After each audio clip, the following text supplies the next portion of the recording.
હા બોલો. એ ભાઈ એટલી બધી તમને શું હવા એમને કરી ગઈ છે? રામભાઈ જો સંબંધ તમે એમને તમે તમે એમ બોલ્યા બોલ્યા તમે મારી વાત સાંભળો પેલા રામભાઈ. રામભાઈ હું જે તમને કહું સાંભળો. ભાઈ ભાઈ કહું છું, હું આપણે તો ભાઈ ભાઈ ભાઈ વાત કહું કરો. છું ભાઈ સાંભળો. ગુનેગાર જ હોય સમજી લો. હા. તમે જેમ ગુનેગાર છો ને હું ગુનેગાર જ છું. અને તમે હા. એમ કે મારું કામ ઉતારવું છે. અરે મારું કામ ગમે ઉતારવું એનું તો તમે તમે શું એમ એમને સમજો છો તમારે હું મારું તમને કામ ઉતારવું આશ્રમમાં તમે એમ તમે હમણાં આ હું બોલ્યા સાંભળો. મારી વાત તમે સાંભળો. જો આ રામભાઈ કોઈ બધી સમાજની વાડી છે? મર્યાદાથી વાત કરવી ને બહુ તમે આમ બોલ્યા કે મેં મર્યાદા નહીં, આ કોઈ સમાજની જ્ઞાતિની વાડી તો છે તમે ભાઈ? તમે વ્યવસ્થિત વાત કરો. આ એમ છે ને આશ્રમની અંદર જે થાય ને ઈ જ થાય મારો ભાઈ. અરે અહીંયા કોઈ મારો ખોટું ભાઈ કાર્ય મારી વાત નહીં સાંભળો. થાય. આશ્રમ ની લીગલ જે જગ્યાએ થાય તમે ને, એવું ના હા. બોલો. તમે એવું ના બોલો. તમે મને કાલે રાત નહીં મેં મને એમ કીધું ઈ ભાઈએ કે હું તમને ઓળખું, તમે હું છો? પણ હું એમ નહીં હારો બોલ્યા નથી. તમે એમ બોલ્યા યાર કાળો તમે. હું એમ બોલ્યો છું એને સાંભળી લેજો ને પૂછી લેજો. ચાલે રામભાઈ હું તમને અને તમે સંબંધમાં બધું જે મારી થતું હોય કાલે એ રાતે કરાય. વાત કરી, તમે મેં તમને કાલે કીધું કે ભાઈ બાપુનું છે અને બાપુના શિષ્ય ય હતા. તમે સાધુ બની ગયા પછી તમે તમારા સમાજદાર શું કામ ભાઈ જોડો છો? પણ ઈ હું તમને સાધુ એમ છે, કહું તો 18 વર્ષના ઈ સાધુ છે. તમારે મારી એકલાના વાત થોડા છે. સાંભળો.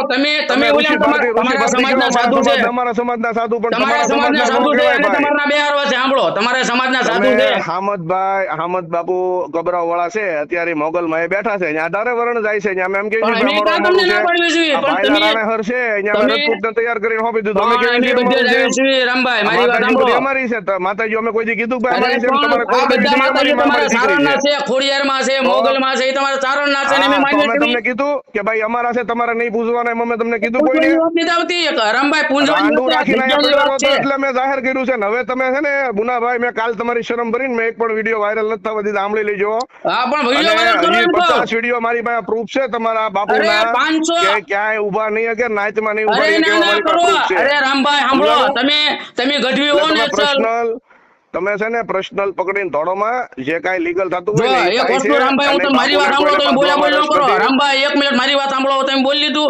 તમે એમ હા. કીધું ને મારા 100 વિડીયો, મારા જેટલા વિડીયો હોય એટલા તમે વાયરલ ન કરો ને તો તમને મોગલમાંના સોગન છે. સાંભળો બીજી હા, વસ્તુ, ready. આપણે 56 લાખ રૂપિયાનો તમે મારા વિડીયો ઓડિયો વાયરલ કર્યો હવે, બરોબર? તમારી વાત નથી કરતો હું તમારા ઋષિ ભારતી જે તમે કહો છો ને એની પણ તો વાત મને કરું છું. હું તમને એમ કહું છું ઋષિ ભારતી એના બાપુનું અહીંયા હજી અહીંયા એના એવા 500 જણા અહીંયા એવિડન્સ છે. Evidence કે આવીને ઈ ઉભા નહીં, રહીને જો. ઉલીને બોલે એમ છે. હું દબીને બેઠો છું અહીંયા. તમે અરે બીજું કંઈ નહીં રામભાઈ હું રાખતા. તમને મારી એમ કહું ગણતરી એમ છું છે કે સાધુ એવિડન્સ સમાજમાં બોલવાના વિરોધ નહીં. નથી કરવો. રામભાઈ બોલવાના એવિડન્સ નહીં. બોલવાના બોલવાના નહીં. બધાય પાસે પુરાવા હોત છે. બાપુ તો રાતે પણ હું રાતે એમ કોકની કહું છું. ગાડીઓ લઈને ગયા છે ને, આખી રાત ફર્યા છે ને, એ હોત મારી પાસે પણ હું પુરાવા એમ છે. કહું છું ગાડીઓમાં તો બધા નથી ફરતા. હજી હરેક માતાજી ફરે છે. ભાઈ મુનાભાઈ સંસારી ફરે ને સાધુ ફરે ને બાયું લઈને એમાં ફેર પણ પડે એમ ને ના, આખી એ રાત અલગ. એ ભાઈ, હું બધો તમને ફેર proof હોય છે. આપું. તમે યાર બધું રેવા જો મારી પાસે. તમે અહીંયા રૂબરૂ છે ને આવ્યો હોત ને તો હું તમને બધું પણ હું બતાવો. આવવાનો છું. અમે આવી છીએ હા. રૂબરૂ તમને મળવા. મારી વાત સાંભળો. લીલાવું છે ને બધી પણ તમે લીલાવું યાર બતાડે એવી- તમને. અને તમે છે ને સાધુ છે ને ભાઈ, એકવાર સંસ્કાર થાય ને કોઈ સાધુ બને ને એને તમે- એનો કોઈ નાચ ભાઈ નથી હોતી મારો ભાઈ. અરે અને રામભાઈ બાપુ તમે એને 3 વાર જાતા કર્યા છે. તમે ઈ કોઈ એને કેમ અરે પૂછતા નથી? પણ તમે હું એમ કહો. તમને એમ કહું, તમે એક પ્રૂફ તો આપો. એમ કહો 3 વાર નહીં 25 વાર કે 1 વાર જાતા કર્યાનું પ્રૂફ તો દેવું જો કે નહીં? મોઢે તમે વાત કરો છો. પ્રૂફ ની ક્યાં તમે કરો? આ તમને કાલ રૂમ ખોલીને બતાડ્યા. અહીંથી મોટું કયું પ્રૂફ પણ હોય? એ રૂમ કઈ રીતના ખોલેલો છે રામભાઈ? ટ્રસ્ટીઓની પોલીસની રૂબરૂમાં રૂમ ખોલ્યા. એસીપી સાહેબ હાજર હતા. અરે મારી વાત રૂમ સાંભળો. ખોલ્યા બધું ત્યારે setting એસીપી છે. સાહેબ હાજર હતા. સેટિંગ અરે- કોઈનું નથી કાંઈ. અરે એને કોઈ રામભાઈ મારી વાત સાંભળજો. તમે નકરું બોલ કરો. કાલ રાતના મારું કઈ સાંભળજો કે બોલવા નથી દેવો? તમે બોલો તમે જે હું કાંઈ થાય મારે હવે ક્યાં તમે છે? ઘડી બોલવાનું બંધ કરો તો બોલું કે નહીં? હા બોલો. તમે જે રૂમ ખોલ્યો એ કોનો હતો? પેલા મેં ઈ કહો હાલો. હે ઈ રૂમ કોનો હતો? કયો? તમે જે રૂમ ખોલ્યો હા ઈ રૂમ કોનો હતો? માતાજીનો. હા તો ઈ માતાજીના રૂમ માંથી બાપુના કપડા નીકળે કે ન નીકળે? એને એવું કઈ કર્યું હોય તો હા નીકળે. તમે એમ કહો, હું તમને એમ કહું, તમે જે કઈ જો સાંભળો. મારામાં રેકોર્ડિંગ નીકળતા તો કાળુભાઈ તમે સાંભળો રામભાઈ, તમે રેકોર્ડિંગ કરજો. તમે રેકોર્ડિંગ કરજો. મુનાભાઈ ના લોહીમાં નહીં આવે રેકોર્ડિંગ. હું તમને શું કહું છું, તમે રેકોર્ડિંગ કરીને રાખજો. આ તમારે મને સંભળાવવાનું છે, બરોબર? કે મુનાભાઈ તમે આ બોલ્યા હતા. અમે રેકોર્ડિંગ કરતા જ નથી ભાઈ કોઈનું. અમને રેકોર્ડિંગ કરતા આવડતું નથી. રામભાઈ અને વસ્તુ મારો તમને વિષય કહું. નથી. રામભાઈ તમારી યારે મુનાભાઈ આપણા જેલના જે સંબંધો હોય ને, જેલની ભાઈ તમારે બની રામભાઈ અને સીધું જેલની જે તે દુશ્મની સમયે બધે તૂટે તમારે- નહીં. હું તમને હા, ભાઈ નાના ભાઈ તરીકે મારી- માનું. મારા આ તમારી બસ એમ યારે આપણે જે વાત થતી હોય ને ઈ તમારે મારી યારે વાત કરાય ને તમારે સાચું જાણાય કે પણ રામભાઈ આમાં જાણ્યું કાલ સાચું છે. રાતના હું તમારા આખી રાત સમાજના- નથી સૂતો રામભાઈ. હા પણ તમે રાત નથી સુતા બાપુ. 3 વર્ષથી નથી સુતા. પણ 3 હું- વર્ષથી એક ધારા અહીંયા તમે મારી યારે અહીંયા આવો સરખેજ ગામમાં આટો મારો ને મારી પાસે આવવા કરતા સરખેજ ગામના રિપોર્ટ લ્યો જાઓ, દુકાને જઈને રિપોર્ટ લ્યો, હું તમને એમાં બીજું કોત કહેજો જાઓ. અંગત તમે એમ કહો ને કે રામભાઈ બધા આ રીતે આમ છે, તમે સરખેજ ગામના 5 જણા રિપોર્ટ લ્યો ને, હું ક્યાં તમને ના પાડું છું. ઈ વસ્તુ હાલો કાંઈ વાંધો નહીં, પણ હું તમને કહું બાપુ અને માતાજીનો ના ઉતારો હતો, ઈ કાંઈ રોજ હોવા ન આવતા. ભાઈ માતાજી રાતે 12 વાગે આવતા ને 5 વાગે વ્યા હતા. મારી પાસે મુનાભાઈ અમુક એવા પુરાવા કેમેરા છે ને રામભાઈ, સીસીટીવી એના છે ને, સીસીટીવી એના છે ને, અહીંયા છે ને, તમે જોઈ જાવ ને ભાઈ. હું કામ તમે આ બધું વધારવું નથી. મને ઓલા અહમદ બાપુ નો ફોન આવ્યો કે સાધુ નું છે, વધારતા નહીં, અને દાટો અને દાટવાનું કરો અને વધારાય નહીં. હું કાલનો દાટવાની મહેનત કરું છું. આજે તમારો ફોન આવ્યો, મારામાં તમારી પહેલા અમારા ગઢવીના 2 ના ફોન આવી ગયા, યોગેશભાઈ બોક્સન આવી ગયા, અહમદ બાપુ નો આવી ગયો કે રામ આ સાધુ નું છે ને આપણે દાટવાનું છે, આ વધારવાનું નથી, આમાં બધાની આબરૂ ભેગી હોય કે. પણ હવે બધું તમે બાપુનું બાળી મૂક્યું છે, જે ખરેખર નહોતું એ તમે બાપુને ઓલું ચડાવી દીધું, ભાઈ આ બાપુનું છે, ધોયેલી છે. અને કીર્તિ જો હરિહરાનંદ બાપુની સેવક હોય, સાંભળો મુનાભાઈ, કોઈ સમયમાં આ સમયમાં કોઈ દૂધે ધોયેલા નથી. આપણે તો દૂધે ધોયેલા નથી. કાળુભાઈ ભાઈ રામભાઈ, આપણે મુનાભાઈ મારી વાત સાંભળો મુનાભાઈ, આપણે હાંસમાં જ વી ગયા, એમાં જ વાહે છવી, આ બધા આપણો લાભ લે છે, બાકી બીજું કઈ છે નહીં.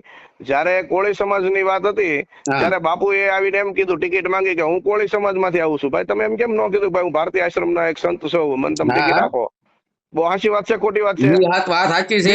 ભાવનગર ની અંદર મારી વાત સાંભળો મુનાભાઈ, આ બધી વાતો ની વાત છે ને, તમે હવે તમને મૌખિક તમને બધા હિસાબ આપું. ભાવનગર ની અંદર જયારે બાપુ આવીને મીટિંગ કરી, કોળી સમાજ ની સામે કોળી સમાજ ને નહીં ઉભો રહે, આવી વાત થઈ હતી. તો બાપુ બોટાદ માં હું કામ પતો ઠોકાવા ઉભા રહ્યા ભાઈ? પરવીન ને ઓળખો તમે? પરવીન ઉગામેળી ઈ જે કઈ હોય હું નથી ઓળખતો, પણ હું તમને જે કહું છું એ વાત તમે મગજમાં લ્યો.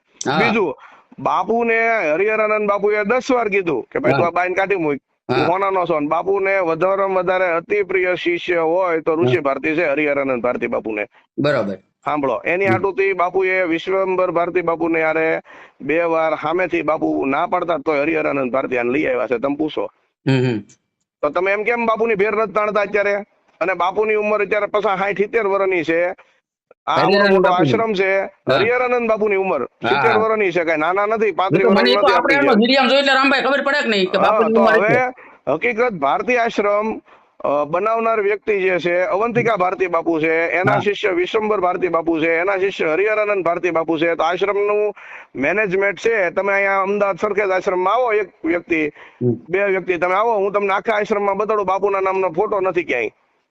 તમે ભલામણ તમારા ગુરુની કોઈ ઇજ્જત નથી કરતા, તમે તમારા ગુરુને ક્યાંય માનતા નથી, તમે તમારા ગુરુને બેફામ ગાળ્યું જો છો, તમે તમારા ટ્રસ્ટીઓને બેફામ ગાળ્યું જો છો, એક તંત્ર એકશાહી તંત્ર આંકો છો, 4 બાઉન્સરો રાખો, શું ભાઈ જરૂર છે? બાપુ અહીંયા મહિને 1 વાર આવ્યા હોય તો બાપુને હાઈ ક્લાસ એક રૂમમાં હાઈ ક્લાસ હાંચવીને ખવડાવી પીવડાવીને આનંદ કરાવીને બીજા દી મોકલી દો. તો આને ક્યાં કઈ હારે લઈ જવું છે? કોઈ જગ્યાએ જુનાગઢ માંથી બાપુ કઈ નથી લેતા, નર્મદા માંથી કઈ નથી લેતા, સરખેજ માંથી કઈ નથી લેતા. બાપુ એનો પર્સનલ ખર્ચો એના સેવકો માંથી કાઢે છે. ભાઈ તમે કોઈ એ વાત તો સમજતા જ નથી. અત્યારે ઋષિ ભારતીએ બધાને એવું કીધું કે હું કોળી સમાજ માંથી આવું છું, મને આ વિરોધ કરે છે. બાપુની પાસે બીજા 4 શિષ્યો કોળી સમાજના છે, તમને ન ખબર હોય હું કહી દઉં. કેમ બાપુ એનો વિરોધ નથી કરતા? ભાઈ એની હાટુથી બાપુએ એક જણા એને બાજ્યા હતા અને અપહરણ કરીને લઈ ગયા હતા. તો બાપુએ મને ફોન કર્યો હતો, મારા શિષ્યનું આ રીતે આમ થાય છે, તું મને કે એની વ્યવસ્થા હરખી કરાવી દે. મેં કરાવેલી છે. સાધુ સમાજ એક આખો સમાજ અલગ છે ભાઈ. આને ને ગઢવી ને કોળી ને ભરવાડ ને કઈ હોતું નથી. સાધુ મારો ભાઈ મુનાભાઈ જે બને ને એને સાધુ પછી સાધુ હોય, એને સમાજ ને કોઈ લેવા દેવા નથી હોતો. એક મિનિટ સાંભળો, તમે જેટલા ધર્મમાં ઉતરેલા છે ને એટલો હું ધર્મમાં પુરાવેલો છું.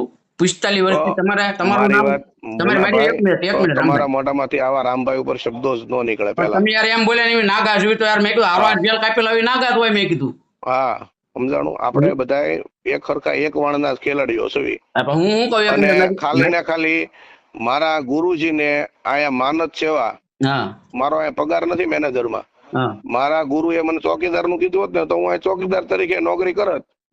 હું ચોકીદાર નો મેનેજર નો માણસ, તમને બધી ખબર જ છે કે રામભાઈ હું છે, તમને નથી ખબર? હું તમે મેનેજર કે ચોકીદાર ક્યાં રેવી? પણ આપડા ગુરુ આપણને કે ભાઈ સંપલ ઉપાડવામાં રહેવાનું, તોય આપણે રેવી. હા એમ. એટલે તમે આખો વિષય છે ને અત્યારે તમારી ઉપર જ ખંભા પર બંદૂક ફૂટે છે અને ડાયવર્ટ થાય છે, એવું કઈ છે નહીં. હું એમ કહું જે છે આવડો આ છે.